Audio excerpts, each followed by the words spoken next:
usah ku takut, Allah menjagaku.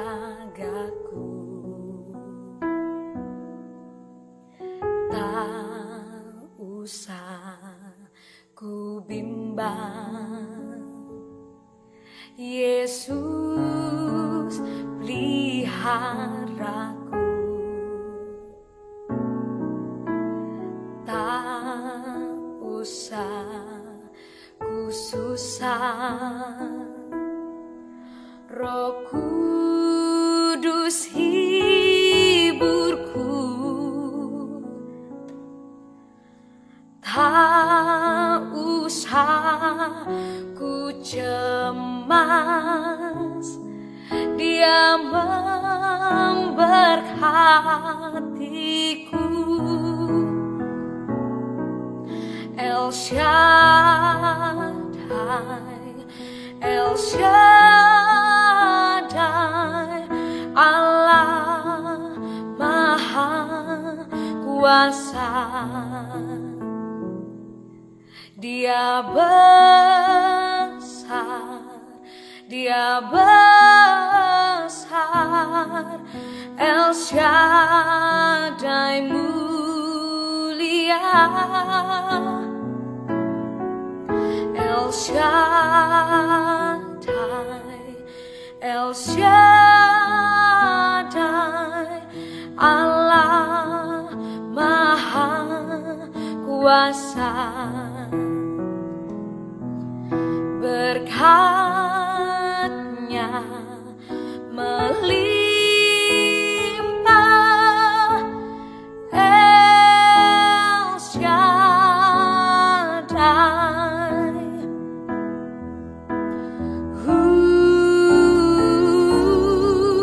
El Shaddai, El Shaddai, Allah Maha Kuasa. Dia besar, Dia besar, El Shaddai mulia. El Shaddai, El Shaddai, Allah Maha Kuasa. Berkat-Nya melimpah,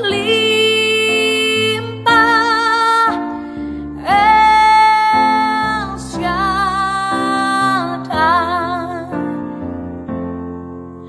Berkat-Nya melimpah, El Shaddai.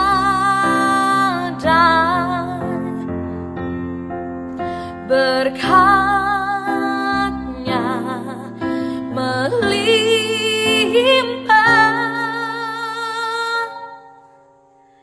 El Shaddai.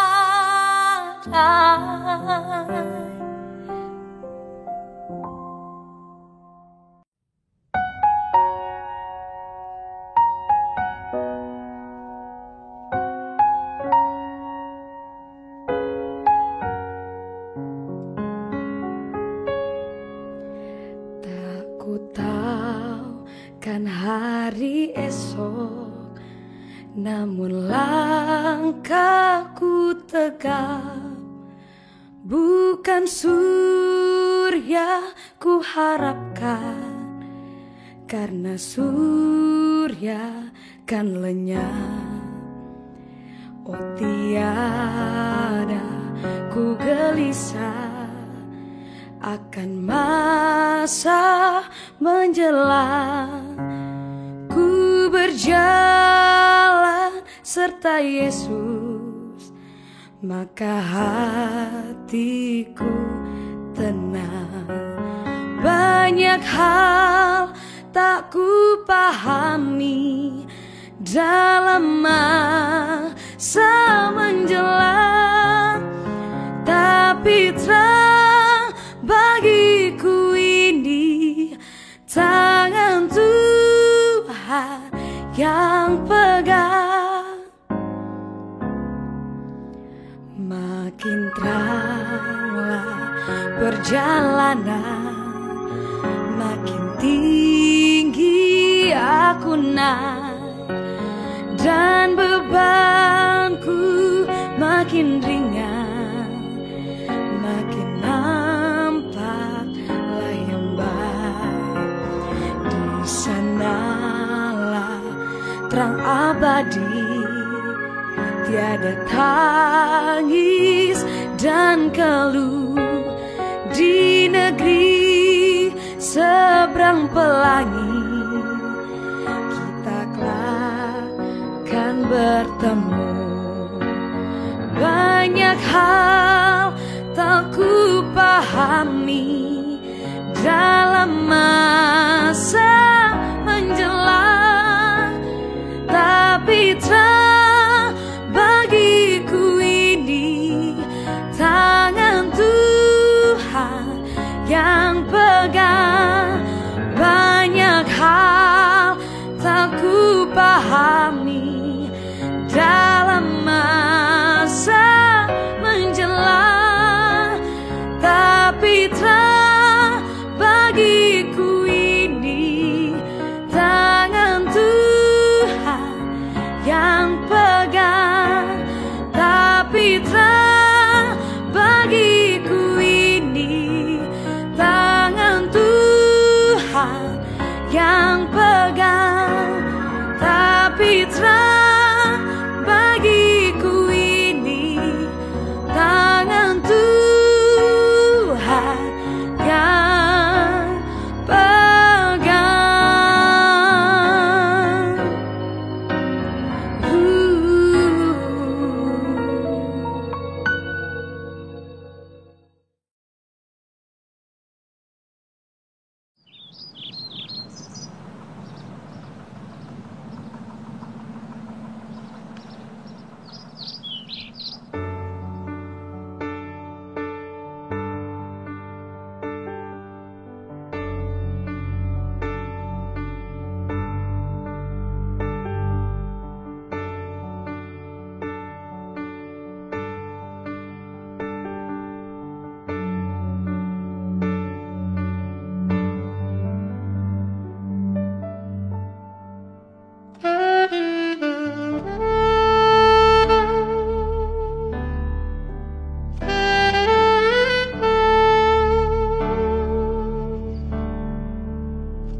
Shalom, salam damai sejahtera bagi kita sekalian. Bapak Ibu Jemaat GKT Kanan Kediri, Pos PI Pare, Pos Gurah, dan saudara-saudara dimanapun Anda berada. Kita mengucap syukur karena hari ini kita bersama akan mengikuti ibadah kenaikan Tuhan Yesus ke surga. Oleh karena itu, saya mengundang kita semua untuk berdiri, kita mempersiapkan hati di dalam saat teduh sejenak, kita sungguh-sungguh bersiap hati, pikiran, dan diri kita untuk datang kepada Tuhan.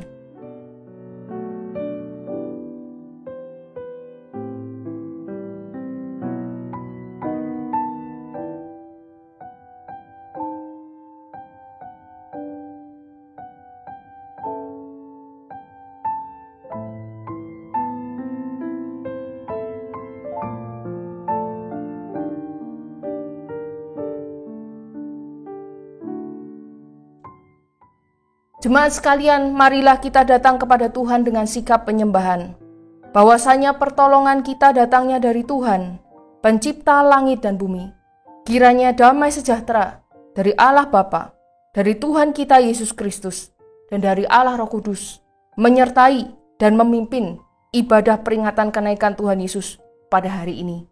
Amin.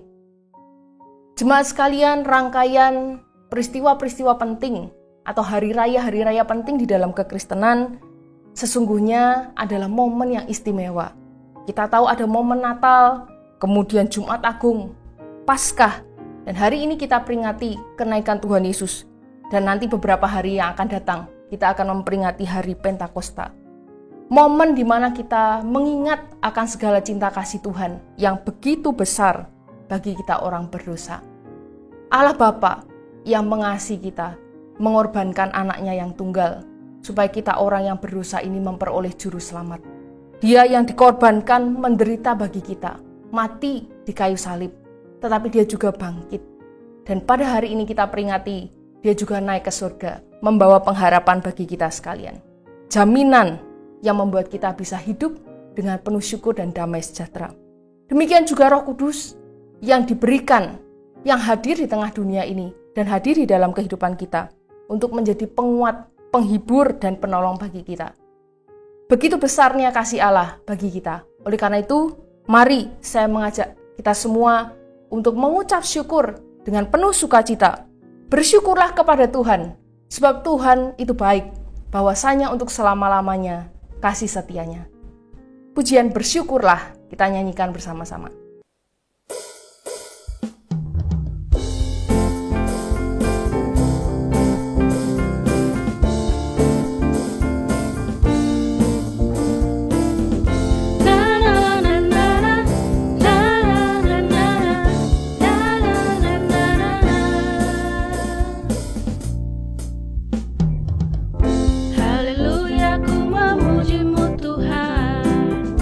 Karena kasih-Mu tak berkesudahan.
dekat padamu, mensyukuri rahmat yang kau beri. Kakiku melompat bagimu, bab rahmatmu baru setiap pagi. Bersyukurlah kepada Tuhan, sebab Ia baik, sebab Ia baik. Bahwasanya untuk selamanya, kasih setianya, kasih setianya. Na na na na na na na na na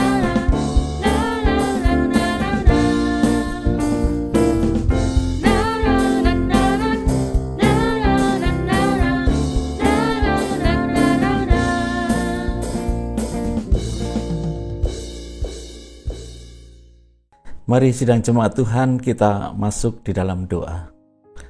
Bapa yang di surga, kembali kami datang kepada Engkau.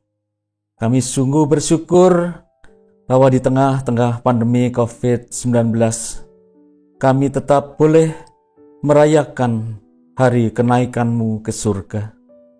Dan juga bersama-sama dengan umat Muslim yang sedang merayakan hari raya Idul Fitri. Tuhan, kami menyadari betapa rapuhnya kehidupan kami sebagai manusia di tengah-tengah tantangan kehidupan, khususnya COVID-19. Namun kami bersyukur karena hari kenaikan-Mu ke surga mengingatkan kami bahwa kami memiliki pengharapan yang pasti di dalam Tuhan Yesus Kristus, yang kelak kami akan berjumpa di dalam kerajaan surga. Namun kami menyadari ya Tuhan, di dalam segala kelemahan dan keterbatasan kami, sekalipun pengharapan yang pasti Engkau sediakan melalui kematian, kebangkitan, dan kenaikan-Mu ke surga, agar kami mengarahkan pandangan kami ke atas. Namun ya Bapa, kami sadar bahwa seringkali pandangan kami terus mengarah kepada dunia yang sementara ini. Bahkan kami terus bergumul dan berjuang sendirian. Bahkan kami menjauh daripada Engkau di tengah-tengah penderitaan kami. Tuhan, ampunilah kami. Kiranya Engkau akan menyucikan kami dengan kuasa darah-Mu, memperbarui hidup kami dengan Roh-Mu yang kudus. Ya Tuhan, kami sadar akan pelanggaran kami. Kami sadar akan segala dosa kami. Pikiran-pikiran kami yang hanya tertuju kepada hal-hal yang sementara di dunia ini. Oleh karena itu kepada-Mu lah kami mengaku dan memohon pengampunan-Mu saat ini. Melayakkan kami, kuduskan kami, sehingga kami tetap boleh berada di hadapan hadirat-Mu dan mendekat kepada Engkau senantiasa di tengah-tengah permasalahan kehidupan kami masing-masing. Di dalam nama Tuhan kami Yesus Kristus, Tuhan yang menjadi satu-satunya juru selamat kami, Tuhan pemilik hidup kami, kami pohonkan pengampunan saat ini, dan kami menyerahkan hidup kami ke dalam tangan-Mu. Terpujilah Engkau selama-lamanya. Haleluya. Amin. Jemaat Tuhan, kami persilahkan duduk kembali. Bagi kita orang yang telah mengaku dosa di hadapan Tuhan, dengarkanlah berita anugerah. Tuhan adalah penyayang dan pengasih, panjang sabar dan berlimpah kasih setia. Tidak selalu Ia menuntut dan tidak untuk selama-lamanya Ia mendendam. Tidak dilakukannya kepada kita setimpal dengan dosa kita, dan tidak dibalasnya kepada kita setimpal dengan kesalahan kita. Tetapi setinggi langit di atas bumi, demikianlah besarnya kasih setianya atas orang-orang yang takut akan Dia. Sejauh timur dari barat, demikian dijauhkannya daripada kita pelanggaran kita. Seperti Bapa sayang kepada anak-anaknya, demikian Tuhan sayang kepada orang-orang yang takut akan Dia. Sebagai orang-orang yang telah diampuni dosanya, yang dikasihi oleh Tuhan, bahkan dianugerahi keselamatan, marilah kita berkomitmen untuk setia mengikuti Dia. baik dalam keadaan suka, keadaan duka, keadaan apapun di dalam kehidupan ini. Mari kita setia mengikut Dia sampai kita nanti bertemu muka dengan Sang Juru Selamat kita. Kita nyanyikan pujian, Ku Mau Berjalan Dengan Juru Selamatku. Kita pujikan bersama-sama.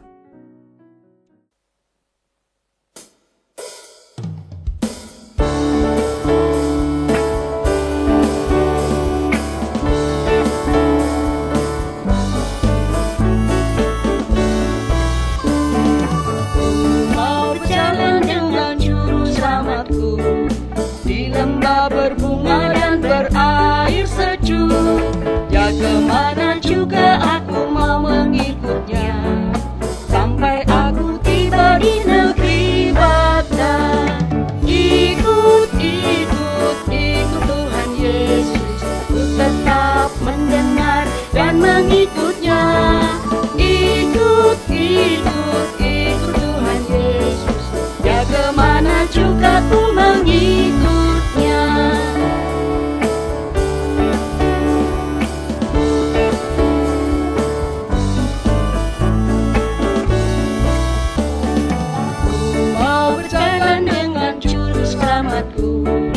Di lembah gelap, di badai yang menderu, aku takkan takut di bahaya apapun, bila ku dibimbing tangan Tuhanku.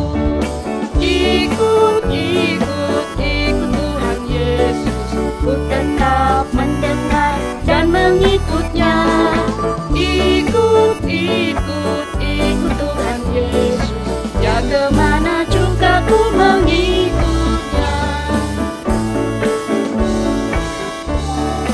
Bersama Juru Selamat hatiku teguh, di lembah dan bukit yang perlu ku tempuh, Tuhanku membimbing aku pada jalannya, yang menuju rumah Allah yang bakal. Ikut Tuhan Yesus, ku tetap mendengar dan mengikutnya. Ikut Tuhan Yesus, ya kemana juga ku mengikutnya.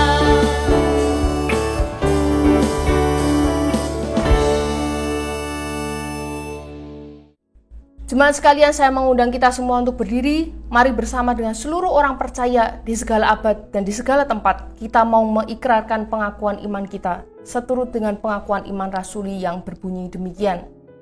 Aku percaya kepada Allah, Bapa yang Maha Kuasa, Khalik langit dan bumi, dan kepada Yesus Kristus, anaknya yang tunggal Tuhan kita, yang dikandung dari Roh Kudus, lahir dari anak darah Maria, yang menderita sengsara di bawah pemerintahan Pontius Pilatus, disalibkan, mati dan dikuburkan, turun ke dalam kerajaan maut. Pada hari yang ketiga, bangkit pula dari antara orang mati, naik ke surga, duduk di sebelah kanan Allah, Bapa yang Maha Kuasa. Dan dari sana Ia akan datang untuk menghakimi orang yang hidup dan yang mati. Aku percaya kepada Roh Kudus, gereja yang kudus dan am, persekutuan orang kudus, pengampunan dosa, kebangkitan tubuh, dan hidup yang kekal. Amin. Jemaat dipersilahkan duduk kembali. Marilah pada saat ini kita mempersiapkan diri kita untuk mendengarkan firman Tuhan. Firman Tuhan pada hari ini akan disampaikan oleh Pendeta Gatot Hari Kristanto. Kita mengingat bagaimana Tuhan yang baik, yang mengasihi kita juga menganugerahkan firman-Nya. Oleh karena itu, mari kita dengan hati yang penuh syukur dan terbuka, kita mau mendengarkan dan menerima firman-Nya dengan baik. Kiranya firman yang kita dengar menguatkan kita. Karena kita tahu tanpa firman-Nya, tanpa dipimpin oleh firman, kita tidak bisa berjalan sendiri di dalam hidup ini. Kita pujikan pujian bukan dengan kekuatanku, sebagai pujian persiapan hati kita.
aku.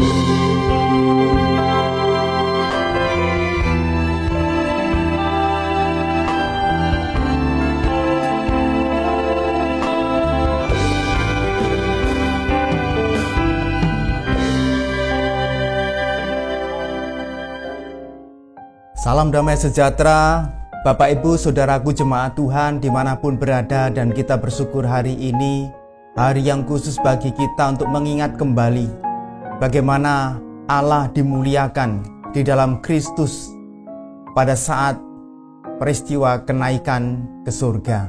Dan mari tiba saatnya kita akan bersama-sama merenungkan firman Tuhan. Mari kita berdoa terlebih dahulu. Bapa kami di dalam surga, kami bersyukur pada kesempatan hari ini. Kembali kami dapat beribadah bersama-sama. Dan di dalam kesempatan ini pula ya Tuhan, kami ingin mengingat kebesaran Tuhan, kemuliaan Tuhan.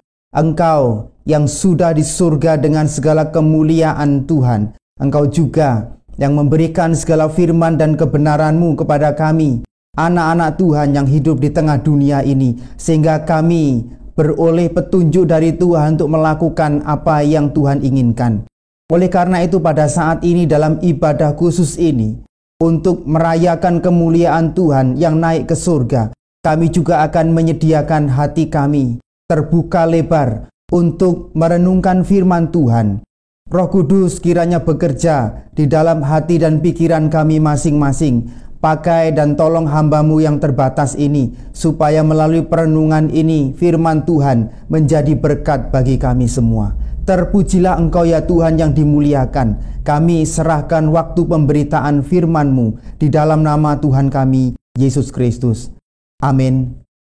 Bapak Ibu Saudaraku yang dikasihi Tuhan, hari ini kita akan membaca satu perikop yang sudah sangat kita kenal, yaitu perikop mengenai kisah Tuhan Yesus yang terangkat di surga di dalam Kisah Para Rasul pasal 1 ayat 6 sampai dengan ayat 11. Kisah Para Rasul pasal 1 ayat 6 sampai dengan 11. Saya akan membacakan bagi kita sekalian, mari kita memperhatikan. Maka bertanyalah mereka yang berkumpul di situ, "Tuhan, maukah Engkau pada masa ini memulihkan kerajaan bagi Israel?" Jawabnya, "Engkau tidak perlu mengetahui masa dan waktu yang ditetapkan Bapa sendiri menurut kuasanya. Tetapi kamu akan menerima kuasa kalau Roh Kudus turun ke atas kamu, dan kamu akan menjadi saksiku di Yerusalem dan di seluruh Yudea dan Samaria dan sampai ke ujung bumi." Sesudah ia mengatakan demikian, terangkatlah ia disaksikan oleh mereka, dan awan menutupnya dari pandangan mereka. Ketika mereka sedang menatap ke langit, waktu ia naik itu, tiba-tiba berdirilah dua orang yang berpakaian putih dekat mereka, dan berkata kepada mereka, "Hai orang-orang Galilea, mengapakah engkau berdiri melihat ke langit? Yesus ini yang terangkat ke surga, meninggalkan kamu, akan datang kembali dengan cara yang sama, seperti kamu melihat dia naik ke surga." Amin. Bapak Ibu Saudaraku yang dikasihi oleh Tuhan, hari ini kita dibingkai dalam satu tema, Ia yang di surga, aku yang di bumi.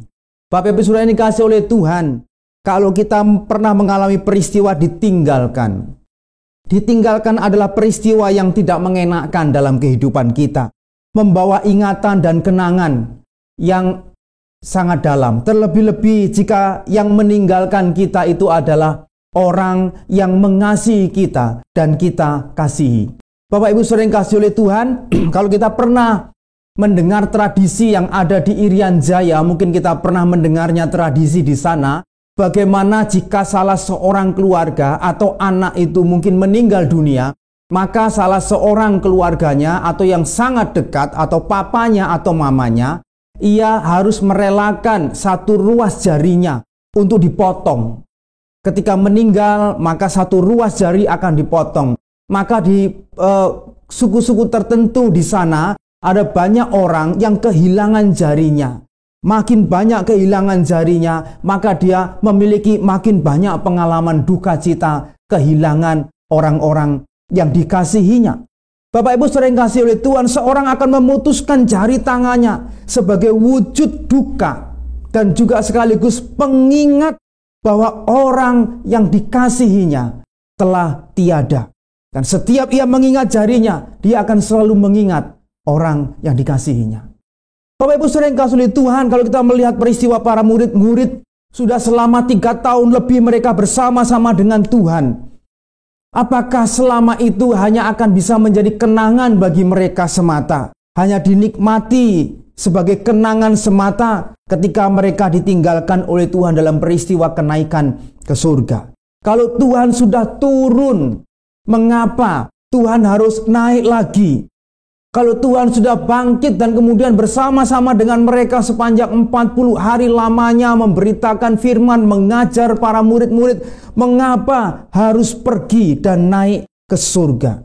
Bapak Ibu saudara yang kasih Tuhan, kenaikan Tuhan Yesus pada peristiwa ini memaksa mereka untuk beralih pikiran, beralih pengertian dari yang bersifat ego untuk kepentingan mereka sendiri, beralih kepada maksud Tuhan yang Tuhan inginkan atas mereka. Apa yang bisa kita petik dari maksud Tuhan Yesus pada saat ia naik ke surga? Ia naik ke surga dan kita masih di dunia untuk sebuah rencana. Ia naik ke surga dan kita masih di bumi ini untuk sebuah misi. Bapak Ibu saudaraku yang dikasihi Tuhan, Tuhan ingin kita tidak fokus terus kepada diri kita sendiri.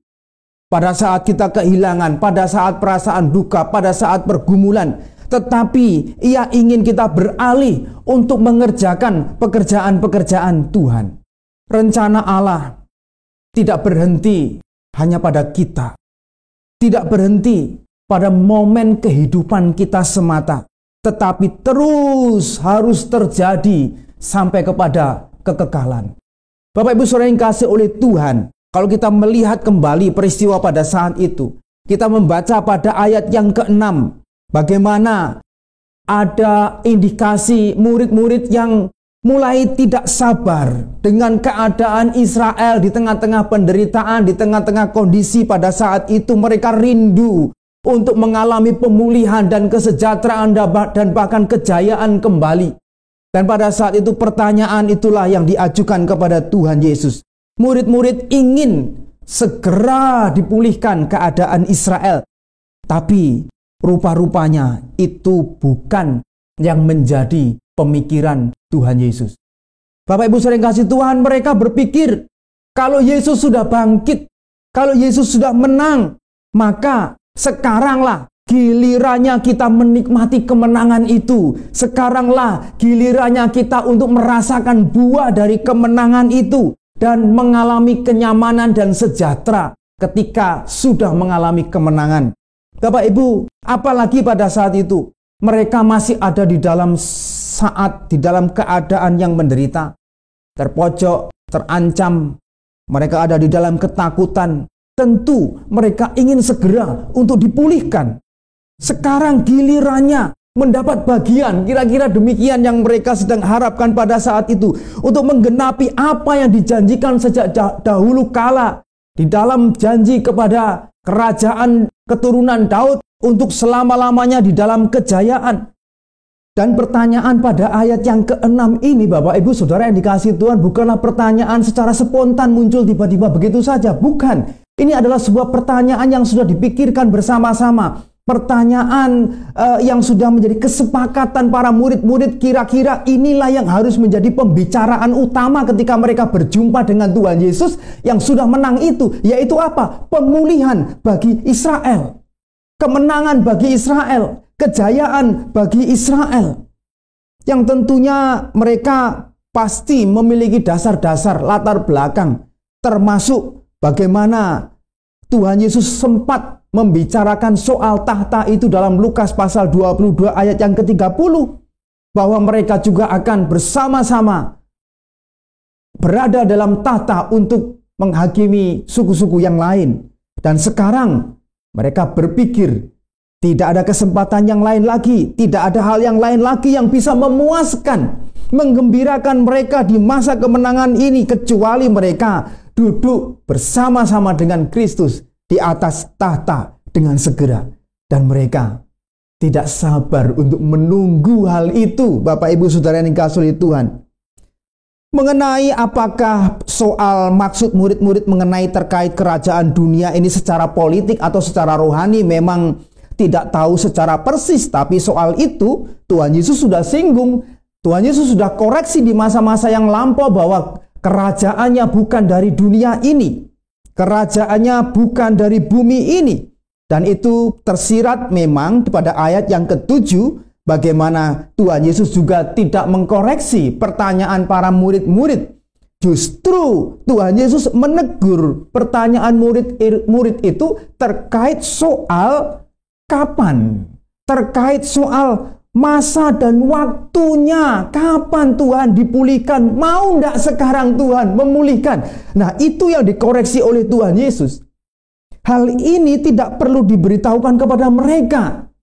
Dan Tuhan Yesus mengkonfirmasi itu di dalam pernyataannya. Tidak perlu engkau tahu segala hal di dalam bijaksana Tuhan, yang kita rupanya banyak hal juga yang tidak perlu tahu. Waktunya, kapan, masanya. Karena memang tidak perlu tahu menurut perhitungan Tuhan dan menurut bijaksana Tuhan. Hal-hal yang mungkin tidak bermanfaat bagi kita kalaupun kita tahu. Hal-hal yang tidak berguna kalaupun kita tahu, dan bahkan bisa menjadi hal-hal yang buruk di dalam kehidupan kita kalau kita tahu. Bapak Ibu Saudaraku yang dikasihi oleh Tuhan, bagaimana dengan hari ini? Hari ini juga kita semua mungkin mengalami masa-masa penderitaan kita masing-masing.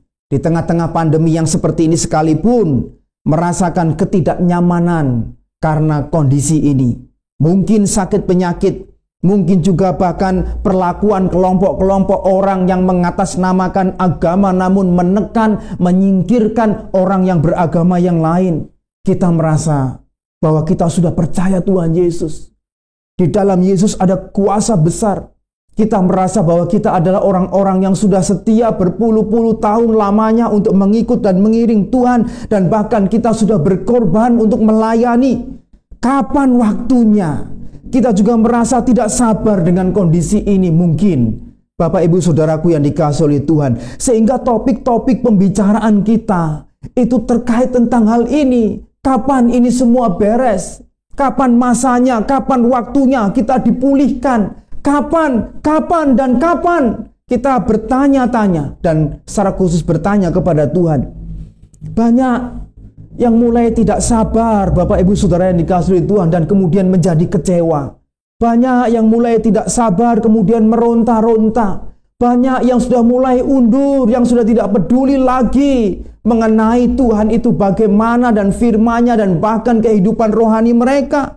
Karena apa yang menjadi harapan mereka tidak segera terwujud. Dan pertanyaan-pertanyaan kapan ini dipulihkan, kapan ini dibereskan, tidak segera terjadi. Bapak Ibu Saudaraku yang dikasihi oleh Tuhan, tidak semua bisa menjadi pasti. Tidak semua itu bisa diprediksi. Selalu aja di dalam kehidupan ini ada kejutan-kejutan. Ada hal-hal yang tidak kita tahu dan mungkin juga tidak perlu kita tahu di dalam hidup ini. Karena kita percaya Tuhan kita itu bukan seperti robot yang bisa ditebak secara mekanik. Tidak. Ia punya kehendak. Tuhan punya rencana. Dan dia bekerja dengan caranya yang tidak harus selalu kita tahu dengan pasti. Kapan kita ini dipulihkan? Kapan kita disembuhkan? Kapan kita bisa mendapatkan keuntungan? Kapan kita ini bisa dibereskan dan lain sebagainya? Dan itu adalah pertanyaan-pertanyaan yang terkait dengan apa dan bagaimana kita bisa memperoleh hasil akhir dalam kehidupan kita. Padahal, Bapak Ibu Saudara yang kasih Tuhan, orang yang percaya itu seharusnya tidak akan gelisah dengan semuanya itu. Sebaliknya, dapat menerima. Dan dengan mengetahui bahwa waktu Tuhan adalah waktu yang terbaik. Bapak Ibu Saudara yang kasih Tuhan, kita lupa jeda waktu ini yang perlu kita pikirkan. Di antara Kristus yang naik ke surga dengan Kristus nanti yang datang untuk kedua kalinya, di tengah-tengahnya ada jeda yang sangat penting perlu kita pikirkan, dan murid-murid pikirkan pada saat itu. Ada hal yang sangat utama yang perlu kita lakukan di tengah dunia ini. Bapak Ibu Saudara yang dikasihi oleh Tuhan, Tuhan ditanya oleh para murid-murid, maukah sekarang Tuhan? Mau enggak sekarang pada masa ini dipulihkan, memulihkan? Ya itu kan kemauan murid-murid. Itu kan ya planningnya murid-murid. Justru Tuhan Yesus berencana akan meninggalkan mereka. Justru Tuhan Yesus berencana akan naik ke surga. Dan selanjutnya baru itu hal yang penting, bahwa Tuhan Yesus menyerahkan kelanjutan rencana Allah itu pada dunia di dalam tanggung jawab murid-murid. Bapak Ibu Saudara yang dikasihi oleh Tuhan, jadi jawaban Tuhan Yesus pada ayat yang ke-7 di sana, ya hampir satu mood lah kalau kita melihat dengan jawaban Tuhan Yesus ketika ditanya oleh Petrus beberapa waktu yang lalu, bagaimana dengan murid itu? Nggak usah perlu tahu lah, kira-kira begitu. Hampir satu mood jawabannya, itu bukan urusanmu, tapi yang menjadi urusanmu adalah apa yang Kristus percayakan di dalam dirimu. Bapak Ibu Saudara yang dikasihi Tuhan, Kristus sudah memberikan kepada murid-muridnya banyak sekali perkara kehidupan. Tuhan Yesus sudah memberikan kepada murid-muridnya segala pengetahuan demi pengetahuan, pengajaran demi pengajaran. Jadi ada rencana lain yang Tuhan kerjakan bagi murid-murid yang harus dikerjakan oleh mereka. Mereka sudah dibekali sedemikian rupa, mereka harus melakukan sesuatu. Kristus telah memberikan murid-muridnya segala hal yang perlu untuk memperlengkapi mereka sehingga mereka tidak boleh berharap atau berkeinginan untuk mengetahui kapan waktunya yang tidak diungkapkan oleh Tuhan. Yang paling utama, mereka harus mengetahui apa yang Tuhan percayakan kepada mereka untuk mereka lakukan. Bagi Kristus itu gampang saja Bapak Ibu Saudara yang kasih Tuhan, untuk selesaikan semuanya, untuk bereskan semuanya. Dia sudah bangkit, dia sudah menang atas maut, kuasa bumi dan surga ada di tangannya. Dan kenaikan Kristus itu juga menjadi tanda pemuliaan dia. Pemuliaannya sekaligus memberi makna yang lain, yang penting, yang berbeda dari yang dipikirkan oleh murid-murid. Dan Kristus memberitahukan bahwa pekerjaan mereka akan menjadi pekerjaan yang utama di tengah-tengah dunia ini, yaitu apa? Kamu akan menjadi saksiku. Akan menjadi saksiku. Sebuah saksi hidup untuk membawa berita pertobatan, berita pengampunan dosa di dalam Kristus. Bahkan dikatakan pengaruh mereka akan tersebar begitu luas pada ayat yang ke-8. Dari Yerusalem, Yudea, Samaria, sampai ke ujung bumi. Itulah yang perlu dipikirkan dan dikerjakan oleh para murid-murid sebagai rencana Allah. Bukan pertanyaan kapan atau bukan maukah pulihkan sekarang Tuhan. Bukan itu. Tetapi bagaimana mereka dapat mewujudkan itu Bapak Ibu Saudara yang dikasihi oleh Tuhan? Tuhan Yesus tidak hanya meninggalkan mereka ke surga dan memberi tugas begitu saja. Tidak. Ada penolong. Ada Roh Kudus dan kuasanya yang akan nanti digenapi di dalam peristiwa Pentakosta yang akan menyertai orang percaya. Bapak Ibu sering kasih Tuhan, kalau kita belajar bagaimana sejarah kekristenan berkembang dan kisah para rasul adalah kisah bagaimana Injil itu disiarkan kemana-mana. Apa hasilnya? Kalau kita melihat abad pertama, kekristenan itu begitu kecil, begitu terpojok, hampir padam. Hanya beberapa gelintir orang aja, itu pun kehidupan yang dipenuhi dengan aniaya, ditekan oleh kekaisaran Roma dan lain sebagainya. Hampir orang-orang Kristen itu tidak ada yang menjadi pejabat Bapak Ibu. Mereka adalah orang-orang pinggiran, orang-orang yang miskin, orang-orang yang menjadi budak rata-rata. Kita tahu bahwa Tuhan Yesus pun pada saat itu memang menjadi orang yang sangat terbuka sekali, menjadi teman bagi orang-orang yang disingkirkan, yang dianggap berdosa, yang dibuang di masyarakat, dan itulah orang-orang yang dekat dengan Tuhan Yesus. Dan kalau mau jujur, sekali lagi Bapak Ibu Saudara yang dikasihi oleh Tuhan, Tuhan mengutus para murid-murid itu hampir-hampir tidak masuk akal dengan sebuah kalimat mengutus bagaikan domba di tengah serigala. Apa yang bisa dibuat domba di tengah-tengah serigala? Wah, yang bener aja. Ini kan, bukankah ini terasa begitu kejam sekali? Tetapi Bapak Ibu Saudara yang dikasihi oleh Tuhan, setelah lewat 200-300 tahun setelahnya, pengaruh kekristenan akhirnya membuat seorang kaisar besar, Kaisar Agung Konstantin, ia harus bertekuk lutut. Menurut cerita, karena mamanya Helena yang seorang Kristen, akhirnya ia berlutut dan mengakui kekristenan dan menghentikan penganiayaan bagi umat Kristen dan gereja di mana-mana, dan bahkan kekristenan makin meluas di bawah kepemimpinan Konstantin, Kaisar Agung pada saat itu, dan bahkan sampai ke seluruh dunia. Dan sampai hari ini Bapak Ibu Saudara yang kasih Tuhan, miliaran orang Kristen, orang yang percaya kepada Tuhan Yesus.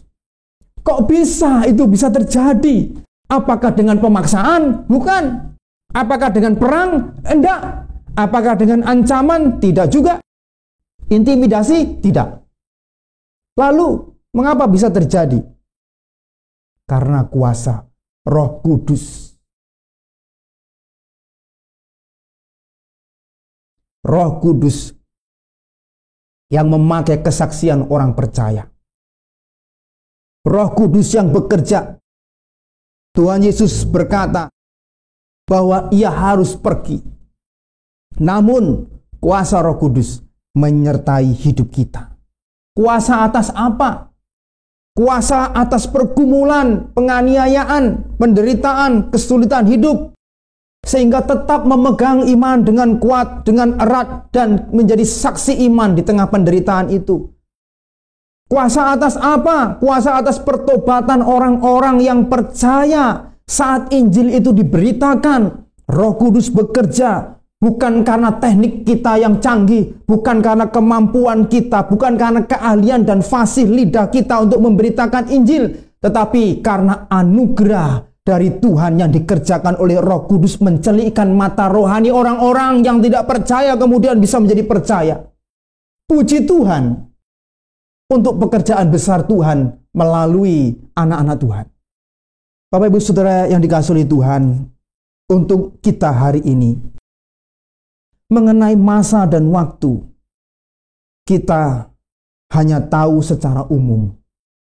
Ada masa musim-musim panas, musim dingin mungkin, musim penghujan, dan musim-musim yang lainnya akan datang silih berganti. Tetapi kita tidak tahu secara khusus kapan hari itu akan cerah, kapan hari itu akan mendung, kapan akan terjadi badai. Kita dikejutkan kan dengan peristiwa badai Seroja yang ada di NTT.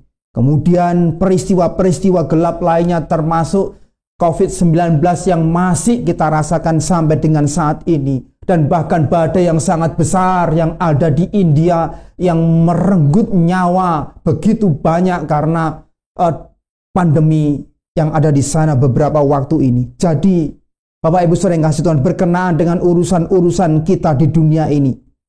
Apabila saat ini Bapak Ibu Saudara yang kasih Tuhan, kita sedang mengalami musim kemakmuran di dalam hidup kita, janganlah kita merasa aman karenanya. Karena mungkin saja ada musim di mana badai itu datang dan musim di dalam kegelapan. Bagi kita yang pada saat ini mungkin ada di dalam masa musim kegelapan hidup kita, musim penderitaan hidup kita, kita juga tidak perlu berputus asa karenanya. Karena ada masanya Tuhan juga bisa membukakan musim-musim yang lain di dalam kehidupan kita, termasuk musim kemakmuran. Tetapi apa yang akan terjadi di hari ini atau di hari itu, memang kita tidak bisa tahu dengan persis, mungkin saja. Jadi kita harus menyesuaikan diri dengan apa yang ada. apapun yang terjadi, memanfaatkan apa yang ada dengan sebaik-baiknya. Dan penting bagi kita Bapak Ibu sering kesulitan untuk mengingat kata-kata ini, bahwa janganlah kita yakin bahwa kita bisa menentukan dengan pasti masa dan waktu yang terjadi dalam kehidupan kita yang tidak diungkapkan oleh Tuhan. Tidak. Namun lebih penting dari semuanya itu adalah kesaksian hidup kita setiap hari demi hari. Jadi Kristus membuat kita berguna bagi kemuliaannya di masa kita pada saat ini. Biarlah itu cukup bagi kita untuk mengerjakan pekerjaan-pekerjaan Tuhan dan untuk memperhatikannya. Sehingga kita tidak kemudian dibingungkan atau bingung sendiri dengan masa dan waktu kapan harapan-harapan yang akan baik itu terwujud dalam kehidupan kita. Supaya kita tidak fokus terus-menerus kepada hal-hal yang tidak seharusnya kita tahu dan tidak diungkapkan oleh Tuhan. Lebih baik, mari kita setia di dalam bersaksi, mengembangkan talenta-talenta yang kita miliki, kesempatan-kesempatan baik untuk mengerjakan sesuatu yang bisa menjadi berkat bagi orang lain, daripada kita sibuk mencari-cari tahu kapan masanya tiba yang tidak dikasih tahu oleh Tuhan. Baik itu mungkin dengan cara doa-doa tertentu. Berdoalah, puasa 40 hari dan lain sebagainya. Tuhan akan bukakan rencananya, Tuhan akan masanya, Tuhan akan kapan kamu nanti akan mendapat ini dan itu. Atau mungkin juga dengan cara-cara tertentu yang lainnya, dengan rumusan-rumusan tertentu, kalkulasi-kalkulasi dari tanda-tanda tertentu untuk prediksi, menjawab keingintahuan kita. Apalagi kalau terkait dengan kedatangan Tuhan, yang justru menunjukkan itu ketidaksiapan kita dari hari sehari yang kita jalani menanti kedatangan Tuhan. Bapak Ibu sering kasih Tuhan, kita mungkin pernah kan ya punya pengalaman. Kalau ada tamu mau datang, kan pertanyaan kita, jam berapa ya? Maksudnya jam berapa itu kalau itu baik supaya kita nggak pergi itu baik. Tapi kadang-kadang kan jam berapa ya? Supaya kita bisa beres-beres, kita menyiapkan rumah kita supaya bersih dan lain sebagainya kan. Tahu mau datang ya jam berapa, itu penting bagi kita untuk kita siap-siap. Itu juga menjadi tanda bahwa selama ini mungkin kita tidak siap-siap, itu bisa jadi. Tetapi ini sesuatu yang menarik dan penting. Ketika Tuhan Yesus mengatakan, tidak perlu tahu waktunya, supaya kita sadar bahwa kita perlu siap setiap waktu. Kalau kita harus tahu kapan Yesus datang, itu berarti ada masalah dalam kehidupan kita. Kita sebenarnya tidak siap sedia setiap waktu. Kita hanya mau siap pada saat-saat terakhir saja. Kalau kita itu hanya mau siap pada saat-saat terakhir saja, apakah itu kekristenan yang sesungguhnya dalam kehidupan kita? Bukan. Bukan demikian Bapak Ibu saudara yang kasih Tuhan. Dan sekarang Yesus di surga, kita di dunia, dan Dia akan datang. Mana dulu Dia akan datang? Atau kita yang akan mendatangi Tuhan? Mana dulu tidak menjadi soal bagi kita. Apapun saat ini bagi kita orang percaya adalah kesempatan yang terus-menerus untuk menata hidup, untuk bertobat, untuk bisa menghasilkan buah, memberikan kesaksian bagi orang lain. Dan bagi kita, Bapak Ibu, yang mungkin dari antara kita belum percaya kepada Tuhan Yesus, ini adalah kesempatan yang baik bagi kita untuk menerima Tuhan Yesus sebagai juru selamat diri kita, sebelum Ia datang untuk kedua kali sebagai hakim atas diri kita. Bapak Ibu saudara yang kasih oleh Tuhan, begitu banyak urusan kita di dunia ini. Dan seringkali kita mengurusi persoalan-persoalan sendiri, tanpa kita memikirkan apakah yang kita urusi ini terkait dengan kesaksian yang baik bagi Tuhan. Apakah yang saya urusi ini terkait dengan buah bagi Injil Tuhan? Bapak Ibu saudara yang kasih oleh Tuhan, alasan utama mengapa kita masih diberi nafas, diberi hidup di dalam mengemban tugas di dunia ini, supaya kita bisa menjadi saksi, menjadi terang, menjadi garam. Kristus telah selesai mengerjakan pendamaian dan tuntutan keselamatan yang dibayar dengan nyawanya di atas kayu salib. Ia telah bangkit dan ia telah naik ke surga. Dan untuk selanjutnya, bagian kita, orang-orang percaya yang perlu memproklamirkan kemuliaan Allah melalui berita Injil dan hidup kita. Kita adalah saksi.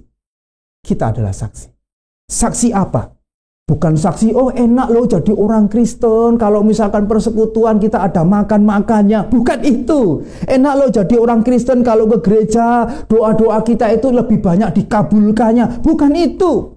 Enak loh jadi orang Kristen, dalam nama Yesus semua beres, semua yang sakit sembuh. Bukan itu. Bukan itu yang dimaksudkan saksi yang sesungguhnya. Tapi kalau kita membaca sebetulnya Lukas, ini kisah para rasul ditulis Lukas, dan kalau kita membaca Lukas pasal 24 ayat 47 mencatat, dalam nama Tuhan Yesus berita tentang pertobatan dan pengampunan dosa itu disampaikan dalam kehidupan kita. Itulah kesaksian kita. Jadi hidup kita ini sekaligus apa? Menjadi berita baik bagi orang lain. Kalau kita bisa memberitakan tentang pertobatan dan tentang pengampunan, maka hidup kita ini menunjukkan pertobatan itu, dan hidup kita juga menunjukkan pengampunan kepada orang lain. Itulah kesaksian yang begitu luar biasa dalam hidup orang percaya, yaitu orang yang bertobat, yang diampuni oleh Tuhan di dalam Kristus, dan yang mengampuni orang lain. Tugas kita, Bapak Ibu Saudara yang kasih Tuhan, mari kita lihat ke kiri, kita lihat ke kanan. Apakah mereka-mereka itu sudah melihat hidup kekristenan kita di dalam pertobatan dan pengampunan? Mari kita melihat ke kiri, melihat ke kanan. Untuk mereka yang bisa didoakan agar mereka mengenal keselamatan Kristus. Mari kita melihat ke kiri, melihat ke kanan. Siapa yang akan kita bawa kepada Kristus? Mari, jemaat Tuhan, kita juga bersiap untuk tugas besar ini yang terus mengikuti kita dan menanti kita. Ayat yang ke-11, malaikat mengingatkan, mengapa kamu berdiri dan melihat ke langit? Apa yang sedang kamu harapkan? Apa yang sedang kamu lihat? Kita sudah melihat semua yang perlu kita lihat. Yang untuk itu kita semua dipanggil untuk berkumpul. Tapi kita belum melakukan semua yang perlu kita lakukan. Hari ini mari kita berangkat bersama-sama. Mengapakah masih melihat ke langit?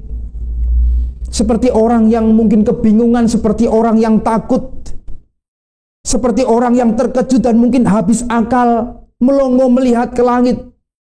Orang percaya tidak boleh berdiri, berdiam diri di dalam kebingungan, apalagi karena kita punya pedoman yang pasti untuk berjalan dan juga memiliki pondasi yang kokoh untuk membangun di atasnya.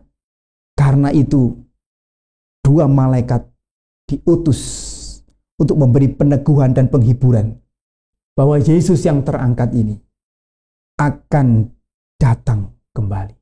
Dia yang terangkat ini menyediakan tempat bagi kita di surga, dan dia akan datang kembali bagi kita. Jangan tanyakan kapan, tidak penting, tidak perlu. Kedatangan Kristus adalah benar, tapi bukan penantian yang keliru. Ia yang di surga memberi mandat kesaksian kepada kita yang di bumi. Kiranya Allah menolong kita dengan Roh Kudus-Nya. Amin. Mari kita berdoa. Ya Tuhan, kami berterima kasih untuk firman Tuhan yang kembali kami dengarkan. Engkau sudah ada di dalam kemuliaan-Mu di surga yang mulia. Dan Engkau mengamat-amati setiap kami anak-anak-Mu untuk mengemban tugas penting dan utama di tengah dunia ini menjadi saksi bagi Tuhan. Ya Tuhan, tolonglah kami semua. Roh Kudus yang memberikan kepada kami kekuatan, keberanian, dan semangat untuk terus hidup benar di hadapan Tuhan dan menjadi kesaksian yang baik bagi banyak orang. Roh Kudus yang memberikan kepada kami hati untuk melihat sekeliling kami, melihat orang-orang yang tersesat, sehingga kami bergerak untuk bisa memberitakan Injil-Mu. Tuhan, tolonglah kami untuk mengemban tugas mulia ini. Kami menyerahkan setiap anak-anak Tuhan, setiap orang percaya, bekerja bersama-sama untuk melihat bagaimana Tuhan juga bekerja melalui kehidupan kami. Terpujilah Engkau Tuhan, berkatilah kami semua dan firman-Mu yang sudah diberitakan. Di dalam nama Tuhan Yesus kami berdoa. Amin. Saya kembalikan. Puji Tuhan, hari ini kita boleh merayakan kenaikan Tuhan Yesus ke surga. Mari kita mau mengucapkan syukur dengan memberikan persembahan. Anda bisa memberikan melalui amplop yang bisa dimasukkan pada hari ini di kotak kaca mulai jam 10 hingga jam 12 siang, atau Anda bisa memasukkannya pada hari Minggu nanti jamnya sama, jam 10 hingga jam 12 siang, atau melalui transfer rekening GKT Kanaan Kediri, juga demikian pos PI Pare, dan bagi jemaat pos Gurah Anda bisa menghubungi Bapak Lukas. Demikian pengumuman, dan kita akan bersama-sama mengakhiri ibadah kita. Saya mengundang jemaat untuk berdiri. Kita akan menyanyikan pujian kemuliaan bagi Tuhan. Setelah itu kita akan menerima doa berkat yang akan disampaikan oleh Pendeta Gatot Hari Kristanto, dan kita akan aminkan bersama-sama.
Jemaat yang dikasihi Tuhan, kita akan mengakhiri ibadah kita dan kita akan menghidupi perjalanan kehidupan kita masing-masing. Ingatlah selalu firman-Nya, tetapi kamu akan menerima kuasa kalau Roh Kudus turun ke atas kamu, dan kamu akan menjadi saksiku di Yerusalem dan di seluruh Yudea dan Samaria dan sampai ke ujung bumi. Mari kita arahkan hati kepada Tuhan, memohon berkat-Nya. Kiranya kasih yang abadi dari Allah Bapa kita, yang telah mengutus anaknya yang tunggal, mengerjakan karya keselamatan di dalam Kristus Yesus, dan bahkan kuat kuasa penyertaan dari Allah Roh Kudus, senantiasa mengalir di dalam dan melalui kehidupan kita untuk menjadi saksinya di tengah-tengah dunia ini, mulai saat ini sampai seterusnya. Amin. Jemaat Tuhan dipersilakan duduk dan selamat mengingat kenaikan Tuhan Yesus. Tuhan memberkati kita semua. Amin.